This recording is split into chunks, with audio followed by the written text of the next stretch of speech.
Bonjour, bienvenue sur cette vidéo. Donc on va continuer cette semaine sur la dynamique, commencer donc avec le principe clé sur la PNL. Il n'y a pas d'échec que du feedback.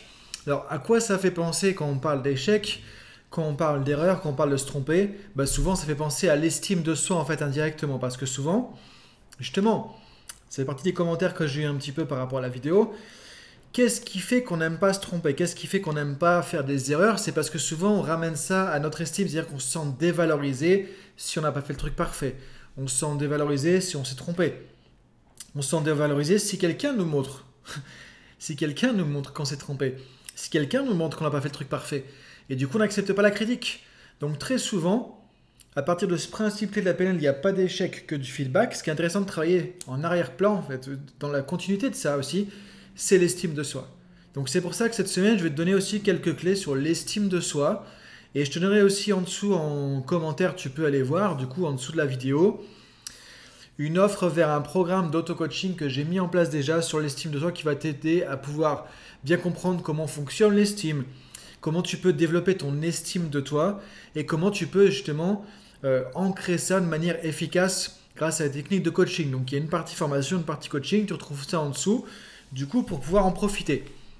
Donc dans cette vidéo, je vais te partager quelques clés par rapport à l'estime de soi. Première chose importante, on va voir 4 points ensemble par rapport à l'estime de soi. Première chose importante à comprendre déjà, c'est les différences entre estime de soi et confiance en soi. Souvent, on confond entre les deux, entre l'estime et la confiance. La confiance en soi, c'est basé sur le faire, sur nos capacités, sur nos compétences, sur ce qu'on peut faire et notre capacité à pouvoir faire les choses. Donc quand je suis capable de faire quelque chose, j'ai confiance, ça me donne confiance, donc du coup je me sens plus capable de faire d'autres choses aussi. Mais ce qui est important de comprendre, c'est que la confiance en soi, c'est un ressenti, c'est un sentiment, et c'est lié à ce qu'on fait, c'est lié au faire. L'estime de soi, c'est lié à l'être, c'est lié à qui je suis, c'est lié non pas à ce que je fais, mais plutôt à qui je suis et à mon être en fait, du coup à ma valeur en tant que personne. Et souvent le problème c'est que on confond les deux. Comment on fait pour confondre les deux? Dans le monde dans lequel on est aujourd'hui, en fait, on a toute notre culture, notre éducation qui nous amène à confondre. Parce qu'on va dire, ok, j'ai réussi à faire un truc. Donc là, tu vois, on est sur le faire. J'ai réussi à avoir une bonne note. J'ai été efficace. J'ai eu une promotion au boulot. Donc, je vaux quelque chose. Donc, je suis quelqu'un. Quand tu fais ça, tu utilises le faire qui devrait alimenter ta confiance en toi. Parce que là, c'est au niveau du faire, au niveau des compétences. Tu devrais dire, bah voilà, je suis capable de faire ça. J'ai des compétences, j'ai des talents. Donc, j'ai plus confiance dans ma capacité à. Ça, c'est normal, c'est logique. La confiance en soi va augmenter. Mais souvent, qu'est-ce qu'on fait? On remplit le réservoir de l'estime avec ça. On dit, du coup, j'ai réussi ça. Donc, je suis quelqu'un. Et donc, tu vas remplir ton réservoir d'estime ici. Pourquoi pas? Le seul problème, c'est quoi? C'est que quand tu as un truc qui est difficile, une critique, un échec, sachant que l'échec n'existe pas, on l'a vu dans la vidéo précédente, tu t'es planté, tu n'as pas fait exactement ce qu'il fallait, tu as été mal perçu, on t'a fait une remarque, un reproche, une critique, qu'est-ce qui va se passer? Du coup, tu vas diminuer ton réservoir d'estime. Parce qu'il va être basé sur des choses qui sont extérieures. Je réussis, donc je suis quelqu'un. J'ai réussi à faire ça, je suis compétent, donc je vaux quelque chose. Je me suis planté, du coup, je vaux plus rien. C'est ça le problème. C'est que souvent, on va utiliser la confiance en soi, le faire pour s'estimer, pour remplir le réservoir de l'estime qui est ici. Ça, c'est un piège dramatique. Et ça commence dès l'école, quand on dit « c'est un bon élève ». Comme si les bons élèves, en fait, valaient mieux que les autres aussi. En fait, on a eu une bonne note en maths, ça veut dire qu'on a des compétences, des capacités à intégrer le cours de maths et à mettre en pratique. On peut avoir confiance en soi pour les maths, ça ne veut pas dire qu'on est une meilleure personne. Mais il y a une confusion parce qu'on ne sait pas définir l'estime. On va voir juste après comment on définit l'estime. Donc souvent, on confond entre les deux, entre l'être et le faire. Si j'utilise le faire pour remplir mon être, pour avoir une valeur, donner une valeur à mon être, l'estime de soi, c'est un jugement de valeur qu'on va porter. Qu'est-ce que je vaux en tant que personne? C'est perdant. Parce que ça va toujours dépendre de quelque chose d'extérieur. Parce que ça va toujours être conditionné par un succès, un truc à réussir, un truc à gagner, un truc qu'on doit me complimenter.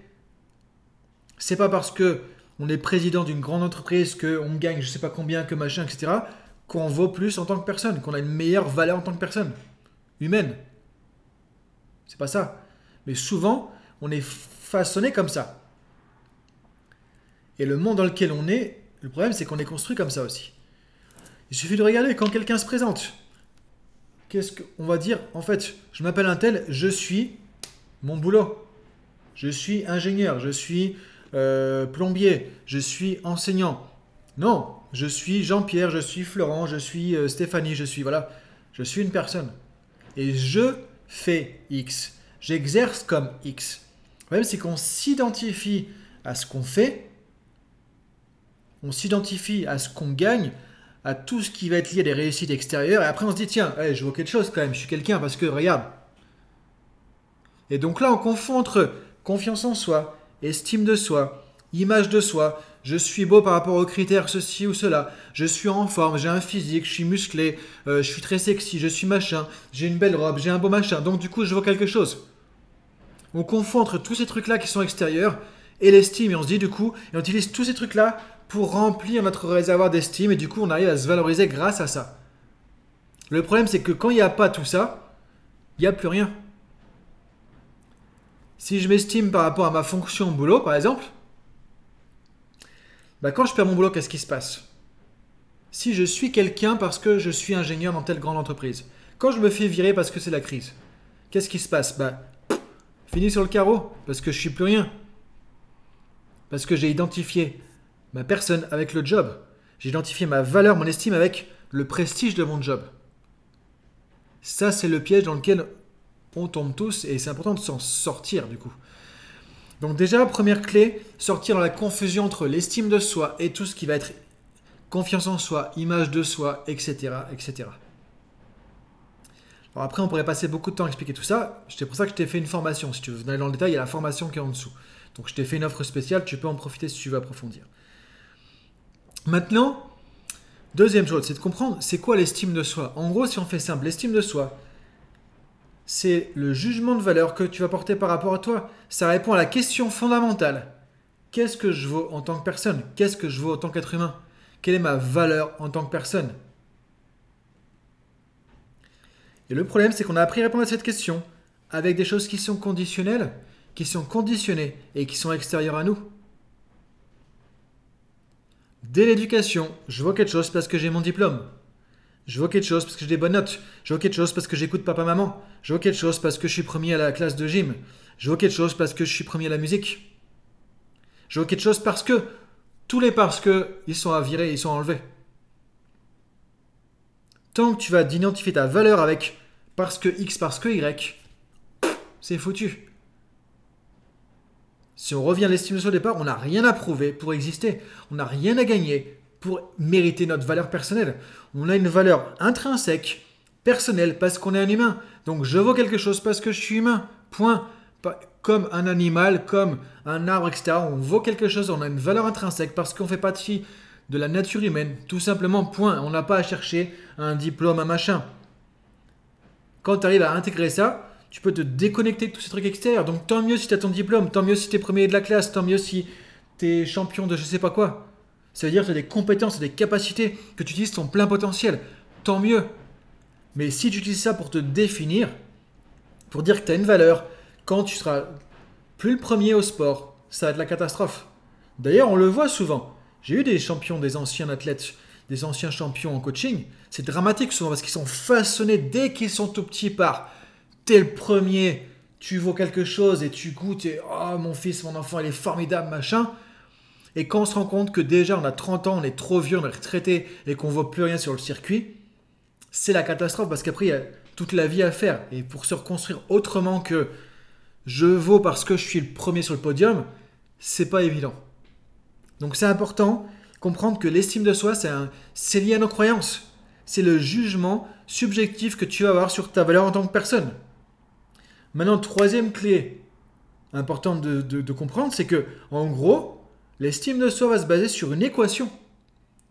Ma valeur personnelle égale quelque chose. Ici, tu mets ce que tu veux. Égale, je suis un être humain, j'ai une valeur inconditionnelle. J'ai rien à demander à personne, j'ai rien à prouver à personne. Je peux m'estimer, je suis un être humain, maintenant voilà, je fais ma vie et je vaux quelque chose, point. J'ai rien à prouver pour valoir quelque chose. Quand tu arrives à ça, souvent c'est après beaucoup de travail sur soi. On peut accepter l'échec, on peut accepter l'erreur, on peut accepter la critique, on peut accepter de ne pas être le premier, on peut accepter de ne plus avoir son job, parce que tout ça c'est lié à des choses qui sont extérieures. Ça ne définit pas notre identité et ça ne vient pas couper, vider le réservoir de notre estime, de notre valeur personnelle. Donc, quatrième point dans cette vidéo, question à te poser, c'est qu'est-ce que tu mets de ce côté-là? Ta valeur personnelle égale quoi? Tu la bases sur quoi? C'est le seul truc à changer. C'est tout un travail, il y a des outils pour ça. Ça prend tout un coaching, ça prend tout un travail personnel, ça prend le travail de toute une vie de travail sur l'estime. Et là, après, on peut connecter ça au spirituel, le soi, le côté spiritualité, l'identité, les valeurs, tout ça, on peut connecter à plein de choses. Mais la question fondamentale déjà, c'est sur quoi je base ma valeur en tant que personne. Et ça, c'est dans tes croyances en tant que carte du monde qu'il y a ça. Donc sur quoi tu veux baser ton équation? Ma valeur personnelle égale quoi? Et si tu mets quelque chose d'extérieur ici, tu seras toujours perdant. Parce que ça ne dépendra jamais de toi et ce sera toujours fluctuant. Donc si tu es dans la confusion, estime de toi, image de soi par exemple, tant que, je caricature un peu, mais c'est un peu ça, tant que tu fais ton sport, que tu te sens beau ou belle, musclé, sportif, tu es en forme, bah, tu te sens valorisé, tu te sens bien parce que ton estime, tu remplis ton réservoir avec le paraître que tu donnes, avec ton énergie, le fait que les gens te disent « Ah ouais, tiens, t'es sportif, toi. Ah, mais comment tu fais pour être aussi en forme, tout ça ?» Chut, tu remplis l'estime. Le jour où tu peux plus aller au sport, le jour où tu prends un coup de vieux, le jour où machin, le réservoir est vidé. J'ai connu des chefs d'entreprise qui ont des entreprises à succès. Quand ils arrivent à la retraite, c'est dramatique. Parce qu'ils étaient l'entrepreneur, le patron, le boss. Et maintenant, je suis chez moi, j'ai ma grande maison, j'ai toutes mes voitures, mes trucs, j'ai plein d'argent, mais je suis plus rien. Qu'est-ce que je vaux du coup? Parce que je sers à quoi? Et donc là, c'est dramatique. C'est pour ça que il y a autant de problèmes dans les transitions de vie, parce que les transitions de vie, souvent, nous enlèvent le truc extérieur qui sert à nous définir et à nous valoriser. Je perds mon job. Déjà, c'est pas évident, mais si je me valorisais uniquement par rapport à ça, boum, c'est difficile de remonter. Et si je change pas, je remonterai pas mon estime, ma valeur, tant que je n'aurai pas trouvé un nouveau job. Et si mon nouveau job est moins bien que le précédent, moins gratifiant, ben je vaux moins dans mon échelle. Donc je suis moins bien au niveau de l'estime de soi. C'est tellement dommage, tellement dramatique. Parce que tu vaux beaucoup plus que ça. En tant qu'être humain, on a une valeur intrinsèque, inestimable, inconditionnelle. L'idée, c'est d'arriver à développer, d'aller vers, je dis bien aller vers parce que c'est un travail de tous les jours, d'aller vers une estime de soi inconditionnelle. C'est à ça que je t'invite à réfléchir avec cette vidéo, à te poser ces questions. Et si on regarde la plupart des problèmes qu'on va rencontrer dans notre vie, très souvent, en arrière-plan, il y a l'estime de soi. C'est pour ça que je n'accepte pas l'échec, la critique, les jugements, que parfois je passe pas l'action, parce que je procrastine. Je procrastine pourquoi? Parce que si je ne fais pas le truc parfaitement parfait, ben je suis nul. Et du coup, je ne vaux rien. Si je passe à l'action, mon truc est critiqué, ben je suis nul et je ne vaux rien. Donc du coup, il vaut mieux rester ici à rêver et à rien faire. La plupart du temps, la procrastination est basée sur une mauvaise construction de l'estime. Peur du jugement, peur de la critique, peur de l'échec, peur de ceci, peur de cela. La plupart du temps, on revient en arrière. Estime de soi. Je dis pas que juste avec cette vidéo comme ça va être facile. Mais en tout cas, je t'invite à te poser les bonnes questions par rapport à ça. Et là, je t'ai donné 4 éléments, 4 points qui vont t'amener à te poser les questions. Et je t'invite à prendre un papier, à regarder comment tu t'estimes aujourd'hui, sur quoi tu bases ton sentiment, parce que c'est un sentiment subjectif de valeur personnelle en tant que personne, en tant qu'humain. Sur quoi tu bases ça? Et tu vas voir que tout ce qui est extérieur, tout ce qui dépend des autres, de leur approbation, de leur jugement, de leur évaluation, de l'évaluation du monde dans lequel on est, du succès selon les critères du monde dans lequel on est. Tout ce qui dépend de ça, autant ça peut faire ton bonheur maintenant, autant ça va t'enterrer pendant des années derrière. Plus tu pourras retrouver ta richesse comme ton joyau intérieur, tu vois, tu as un diamant ici, tu as une valeur, une richesse intérieure, plus tu vas pouvoir retrouver ça, le faire ressortir, couper les connexions avec tout ce qui est extérieur par rapport à ça, plus tu vas pouvoir t'épanouir, être bien dans tes baskets avec une estime de soi fondée parce que inconditionnelle. Ça ne va pas t'empêcher de passer l'action. Ça ne va pas te rendre avec un ego démesuré. Les gens qui ont un ego démesuré ou autre, souvent, c'est pas qu'ils ont une bonne estime d'eux, c'est qu'ils veulent, justement, qu'ils veulent montrer plus parce qu'ils ont du mal à s'estimer. C'est-à-dire, si on en fait trop, si on veut toujours être le premier, montrer que je suis bon, je suis machin, qu'est-ce que tu as à prouver? Qu'est-ce qu'on a à prouver? À qui? Quand on s'estime pleinement, on n'a rien à prouver.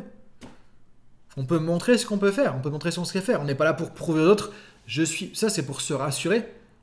Et si je prouve aux autres tout ce que je peux faire, tout ce que je sais, machin, que je veux toujours prouver que je suis, machin, etc., c'est parce que, en ayant le regard des autres qui revient sur moi, je fais monter mon curseur d'estime. Quand je m'estime pleinement de manière inconditionnelle, de manière plus saine, on n'a rien à prouver. Et tu vas pouvoir faire plus de choses librement parce que tu peux te planter. Tu peux te planter parce que ça ne remet pas en question qui tu es. Quand tu remets en question ta valeur dans ce que tu fais, c'est comme si dès que tu fais un truc, tu prends toutes tes cartes, enfin tu prends tous tes sous au poker et tu fais un tapis à chaque fois. Tu remets toute ta valeur, tout ce que tu as construit, tu dis, ça fait 20 ans que j'ai construit ma carrière, que je suis là, j'ai cette place dans cette société de machin, tout ça, etc. Et tu as peur de te planter dès que tu fais une présentation devant ton codir, devant les grands patrons, parce que tu fais tapis à chaque fois, tu dis, si je me loupe, je perds tout, et tu casses tout ton château. Mais non! Ça, c'est parce que tu mets toute ton estime dans ton faire et dans le retour que les autres vont te donner, dans ta fonction, dans ton titre, etc., etc. Et donc forcément que c'est beaucoup plus stressant de vivre parce que tu fais un tapis dès que tu fais un truc. Mais tu seras beaucoup plus efficace quand tu lâches tout ça, que tu fais les choses sans mettre toute ta vie en jeu, entre guillemets. Donc je t'invite à réfléchir à ça. Si tu veux aller plus loin, si tu veux te poser les bonnes questions, être accompagné en coaching, tu as le lien en dessous avec une super offre sur la formation et sur le programme d'auto-coaching. Bonne journée à toi, bon week-end, à très bientôt. Salut!